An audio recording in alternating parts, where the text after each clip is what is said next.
Hello friends, Assalamu Alaikum. Welcome back to my channel. இன்னைக்கு நம்ம சேனல்ல ரொம்ப டேஸ்டியான சோலா பூரி எப்படி செய்யலாம் அப்படிங்கறத இன்னைக்கு நம்ம இந்த வீடியோல பார்க்க போறோம். இந்த சோலா பூரி ரெசிபி வந்து நம்மளோட சப்ஸ்கிரைபர் வந்து கேட்டிட்டே இருந்த ரெசிபி, அவங்களுக்காகவும் இந்த ரெசிபி. இதுல வரக்கூடிய சன்னா மசாலா வந்து நான் நெக்ஸ்ட் வீடியோவா போஸ்ட் பண்றேன். ஏற்கனவே நம்மளோட சேனல்ல சன்னா மசாலா ரெசிபி இருக்கு. லிங்க் வந்து டிஸ்கிரிப்ஷன்ல கொடுக்கிறேன். தேவைப்படுறவங்க செக் பண்ணி பார்த்துக்கோங்க. சோலா பூரி செய்கிறதுக்காக 1/2 கிலோ அளவுக்கு மைதா மாவை நல்லா சலிச்சு ஒரு பவுலில் ஆட் பண்ணியிருக்கேன். இப்போ இது கூட 1.5 டேபிள் ஸ்பூன் அளவுக்கு சுகர் ஆட் பண்ணிக்கலாம். சுகர் வந்து நல்லா கலர் கொடுக்கும், அதனால் நான் ஆட் பண்ணிக்கிறேன். நீங்கள் 1லேருந்து 1.5 டேபிள் ஸ்பூன் அளவுக்கு மட்டுமே ஆட் பண்ணிக்கோங்க, அதிகமாக ஆட் பண்ண வேணாம். 1/2 டீஸ்பூன் அளவுக்கு சால்ட்டு, 1/4 டீஸ்பூன் அளவுக்கு பேக்கிங் சோடா ஆட் பண்ணிக்கிறேன். பேக்கிங் சோடா சாஃப்ட்னஸ் கொடுக்கறதுக்காக தான் ஆட் பண்ணிக்கிறேன். விருப்பப்பட்டால் மட்டும் ஆட் பண்ணிக்கோங்க. 2 டேபிள் ஸ்பூன் அளவுக்கு ரவை ஆட் பண்ணிவிட்டு இதை நல்லா மிக்ஸ் பண்ணி விட்டுக்கோங்க. ரவை வந்து நல்லா வந்து பூரி உப்பெல்லாம் வரதுக்காக நம்ம ஆட் பண்ணிக்கிறோம். கண்டிப்பாக வந்து ரவை ஆட் பண்ணிக்கோங்க, அப்போ தான் சோலா பூரி நல்லா வந்து உப்பி வரும். நல்லா மிக்ஸ் பண்ணி விட்டதுக்கப்புறமா 2 டேபிள் ஸ்பூன் அளவுக்கு தயிர், நல்லா திக்கான புளிப்பில்லாத தயிரை ஆட் பண்ணிக்கோங்க. இப்போ இது கூட ஒரு பாதி உருளைக்கிழங்கு நல்லா நான் வேக வச்சு எடுத்திருக்கேன். நல்லா மாவு மாதிரி மசிச்சு விட்டு இது கூட ஆட் பண்ணிக்கோங்க. நல்லா வந்து லங்ஸ் இல்லாமல் மசிச்சுக்கோங்க. இப்போ இது எல்லாத்தையுமே ஒன்று சேர்த்து நல்லா வந்து பிசைஞ்சு விட்டுக்கோங்க. அதுக்கப்புறமா நம்ம வந்து தண்ணி ஆட் பண்ணிக்கலாம். உருளைக்கிழங்கு வந்து கண்டிப்பாக ஆட் பண்ணணுமா அப்படின்னு கேட்டால் அப்படி கிடையாதுங்க. என்கிட்ட இருந்தது, நான் வந்து மசாலா செஞ்சனால இருந்தது, அதனால் நான் ஆட் பண்ணிக்கிட்டேன். உருளைக்கிழங்கு ஆட் பண்ணிங்க அப்படின்னா பூரி வந்து நல்லா சாஃப்டாக வரும், அதனால் நான் ஆட் பண்ணிக்கிறேன். உங்கள்கிட்ட இருந்ததுனா மட்டும் ஆட் பண்ணிக்கோங்க. ஏன்னா நம்ம பேக்கிங் சோடா ஆட் பண்ணியிருக்கனால உருளைக்கிழங்கு ஆட் பண்ணணும் அப்படின்னு அவசியம் கிடையாது. இப்போ இது கூட நம்ம வந்து கொஞ்சம் கொஞ்சமாக தண்ணி ஆட் பண்ணிக்கலாம். நான் வந்து அளவு தெரியும் அப்படிங்கிறனால ஒரே இதிலே ஆட் பண்ணி மிக்ஸ் பண்ணிக்கிட்டேன். நீங்கள் வந்து கொஞ்சம் கொஞ்சமாக தண்ணி ஆட் பண்ணி நல்லா வந்து மிக்ஸ் பண்ணி விட்டுக்கோங்க. மாவு வந்து ரொம்ப ஹார்டாகவும் இல்லாமல் ரொம்ப சாஃப்டாகவும் இல்லாமல் மீடியமாக பிசைஞ்சு எடுத்துக்கோங்க. ரொம்ப ஹார்டாக பிசைஞ்சிட்டிங்க அப்படின்னா பூரி வந்து உப்பி வராது, ஹார்டாக போயிடும். ரொம்ப சாஃப்டாக பிசைஞ்சிட்டிங்க அப்படின்னா ரொம்ப நேரத்துக்கு வந்து பூரி உப்பலாக இருக்காது.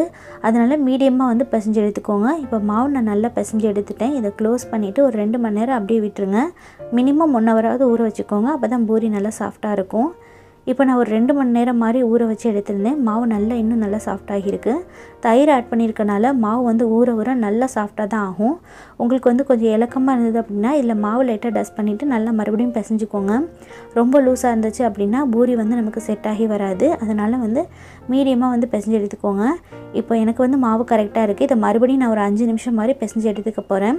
பிசைஞ்சதுக்கப்புறமா இதுக்கு நமக்கு வந்து எந்த சைஸில் வந்து உருண்டை தேவையோ அந்த சைஸில் உருண்டை பிடிச்சிக்கலாம். இப்போது மாவு வந்து நல்லாவே பிசைஞ்சாச்சு. உங்களுக்கு எந்த சைஸில் வந்து பூரி வேணுமோ அந்த சைஸில் நீங்கள் வந்து மாவை எடுத்து உருண்டை பிடிச்சி வச்சுக்கோங்க. நான் வந்து ரெஸ்டாரண்ட்லாம் செய்கிற மாதிரி கொஞ்சம் பெருசாக தான் வந்து இந்த சோலா பூரி செஞ்சுக்க போகிறேன். அப்போ தான் வந்து குழந்தைங்களும் விரும்பி சாப்பிடுவாங்க. இப்போ பாருங்கள், இந்த பெருசில் நான் வந்து மாவு எடுத்து நல்லா வந்து உருண்டை பிடிச்சிக்கிட்டேன். இதே மாதிரி எல்லாமே செஞ்சு வச்சுக்கோங்க. இப்போ ஒரு சப்பாத்தி கட்டையில் கொஞ்சமாக மாவு டஸ்ட் பண்ணிக்கிறேன். இது கூட நம்ம உருட்டி வச்சுருந்த ஒரு உருண்டை எடுத்து நம்ம வந்து நல்லா மெலிசாக தேய்ச்சி எடுத்துக்கலாம். உங்களுக்கு மாவு வந்து கொஞ்சம் ஸ்டிக்கியாக இருந்தது அப்படின்னா நீங்கள் வந்து ஆயில் அப்ளை பண்ணிவிட்டு தேய்ச்சிக்கோங்க. எனக்கு வந்து மாவு கொஞ்சம் சாஃப்டாக இருந்தனால நான் வந்து மாவு டஸ்ட் பண்ணிவிட்டு அதுக்கப்புறமா தேய்ச்சிக்கிறேன். சப்பாத்தி வந்து ரொம்ப நைஸாக தேய்ச்சிடாதீங்க, கொஞ்சம் வந்து மீடியமாக தேய்ச்சிக்கோங்க. மொத்தமாகவும் இருக்கக்கூடாது, ரொம்ப மெல்லிசாகவும் இருக்கக்கூடாது. நம்ம சப்பாத்திக்கெல்லாம் தேய்ப்போம் இல்லையா, அந்த சைஸில் நீங்கள் தேய்ச்சிக்கிட்டாலே போதும். ரொம்ப நைஸாக தேய்ச்சிட்டிங்க அப்படின்னா பூரி வந்து உப்பி வரும்போது உங்களுக்கு வந்து வெடிப்பு விட்டு பூரி வந்து உப்பல் வந்து அடங்கி போயிடும். அதனால வந்து கொஞ்சம் மீடியமாகவே தேய்ச்சி எடுத்துக்கோங்க. எந்த பெருசுக்கு வேணுமோ அந்த பெருசுக்கு வந்து திரட்டி எடுத்துக்கோங்க. இப்போ பூரியை வந்து நான் நல்லாவே தேய்ச்சி விட்டுட்டேன். பாக்கி எக்ஸ்ட்ரா இருக்கிற மாவை வந்து நல்லா வந்து தட்டி விட்டுக்கோங்க. ஏன்னா வந்து இந்த மாவு வந்து எண்ணெயில் படும்போது கரிஞ்சு போயிடும். அதனால் எக்ஸ்ட்ரா மாவெல்லாம் நல்லா வந்து தட்டி விட்டுக்கோங்க. இப்போ வந்து பூரி வந்து ரெடி ஆகிடுச்சு. இதை நம்ம வந்து எண்ணெயில் பொரித்து எடுத்துடலாம். எண்ணெய் வந்து நான் நல்லா சூடு பண்ணி வச்சுருக்கேன். எண்ணெய் நல்லா இந்த மாதிரி சூடு ஆனதுக்கப்புறமா நீங்கள் வந்து பூரியை ஆட் பண்ணிக்கோங்க. பூரியை வந்து எண்ணெயில் ஆட் பண்ணிவிட்டு உடனே வந்து கரண்டி வச்சு இந்த மாதிரி லைட்டாக ப்ரெஸ் பண்ணி விட்டுக்கோங்க. ரொம்ப ஹார்டாக ப்ரெஸ் பண்ணி விட வேணாம். லைட்டாக ப்ரெஸ் பண்ணிங்க அப்படின்னாலே அழகாக வந்து பூரி உப்பி வந்துடும். இப்போ பாருங்கள், ரொம்ப சூப்பராக வந்து உப்பி வந்துருச்சு. பூரியை நல்லா வந்து இந்த மாதிரி திருப்பி விட்டு ஃப்ரை பண்ணிக்கோங்க. அப்போ தான் வந்து எல்லா சைடுமே நமக்கு ஒரே கலராக வரும். இல்லைனா ஒரு சைடு வெள்ளையாகவும் ஒரு சைடு மட்டுமே கலராக இருக்கும். அதனால் நல்லா திருப்பி விட்டு ஃப்ரை பண்ணிக்கோங்க. இப்போ ஒரு சைடு நல்லா கலர் சேஞ்ச் ஆனதுக்கப்புறமா இன்னொரு சைடு திருப்பி போட்டுக்கோங்க. இப்போ பாருங்கள், நம்மளோட சோலா பூரி கலர் வந்து எவ்வளோ சூப்பராக வந்திருக்குன்னு. இந்த மாதிரி தான் நமக்கு நல்ல கோல்டன் ப்ரௌன் ஆகணும், அப்போ தான் சாப்பிட்றதுக்கு நல்லா டேஸ்ட்டாக இருக்கும். இப்போ இன்னொரு சைடுமே நல்லா வந்து இந்த மாதிரி கலர் சேஞ்ச் ஆனதுக்கப்புறமா இதை வெளியே எடுத்துடலாம். அவ்வளோதான், நம்மளோட சோலா பூரி வந்து ரொம்ப சுலபமாக செஞ்சு முடிச்சாச்சு. இது நம்ம மாவு வந்து பிசைஞ்சு ஊற வைக்கிறதுக்கான டைம் மட்டும்தான் எடுக்கும். நம்ம வந்து எண்ணெயில் போட்டு பொரிச்சு எடுக்கிறது ரொம்ப ரொம்ப சுலபந்தான். ஒரு நிமிஷத்துலேயும் நமக்கு வந்து ஒரு பூரி ரெடி ஆயிரும். இப்போ பாருங்கள், ரொம்ப ரொம்ப சூப்பராக உப்பி வருது.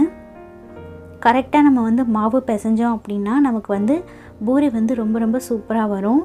அதே மாதிரி அடுப்பு தீயையும் வந்து ஒரே மாதிரி வச்சு எல்லா பூரியுமே சுட்டு எடுத்துக்கோங்க. ஏன்னா வந்து நீங்கள் ஒரு பூரி சுட்டுட்டு அடுப்பை சிம்மில் வச்சுட்டு மறுபூரி சுடும்போது அந்த பூரியோட வந்து கலரும் சேஞ்ச் ஆகிடும். அது மட்டும் இல்லாமல் பூரி வந்து ஹார்டாகவும் போயிடும். அதனால எந்த தீயில நீங்கள் வச்சு ஸ்டார்ட் பண்ணுறீங்களோ அதே தீயிலையே கடைசி வரைக்கும் வந்து பூரியை ஃப்ரை பண்ணி எடுத்துக்கோங்க. அப்போ தான் எல்லாமே ஒரே மாதிரி நமக்கு வரும். இப்போ நம்மளோட சோலா பூரி வந்து ரெடி ஆகிடுச்சு. பூரி வந்து லைட்டாக அமுங்கியிருக்கு அப்படின்னு நினைக்காதீங்க. என்னோடய பொண்ணு வந்து பூரி உப்பலாக இருக்கேன்னு சொல்லிட்டு கை வச்சு அமுக்கிட்டா, அதனால் அமுங்கிடுச்சு. இது வந்து ஆறி போனாலுமே நல்லா வந்து சாஃப்டாகவும் இந்த மாதிரி உப்பலாகவும் தான் இருக்கும். கண்டிப்பாக இதே மாதிரி மெத்தடில் ட்ரை பண்ணி பாருங்கள். இப்போ நம்மளோட சூப்பரான சாஃப்டான சுவையான சோலா பூரி ரெடி ஆகிடுச்சு. நான் செஞ்சுருந்தேன் இந்த சன்னா மசாலாவோட சாப்பிட்டு பார்த்தோம். ரொம்ப ரொம்ப டேஸ்டியாக இருந்தது. இந்த டேஸ்டியான சன்னா மசாலா வந்து நெக்ஸ்ட் வீடியோவாக உங்களுக்கு வருது.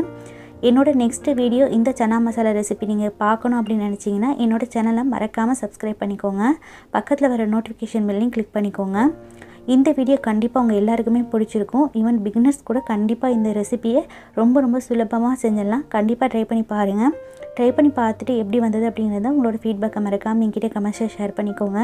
இந்த வீடியோ பிடிச்சிருந்ததுன்னா மறக்காமல் வீடியோவை லைக் பண்ணிக்கோங்க. உங்கள் ஃப்ரெண்ட்ஸ் அண்ட் ஃபேமிலி கூடயும் ஷேர் பண்ணிக்கோங்க. இதே மாதிரி சூப்பரான ரெசிபியோடு உங்களை மீட் பண்ணுறேன். ஓகே ஃப்ரெண்ட்ஸ், பாய். அஸ்ஸலாமு அலைக்கும். தேங்க்ஸ் ஃபார் வாட்சிங்.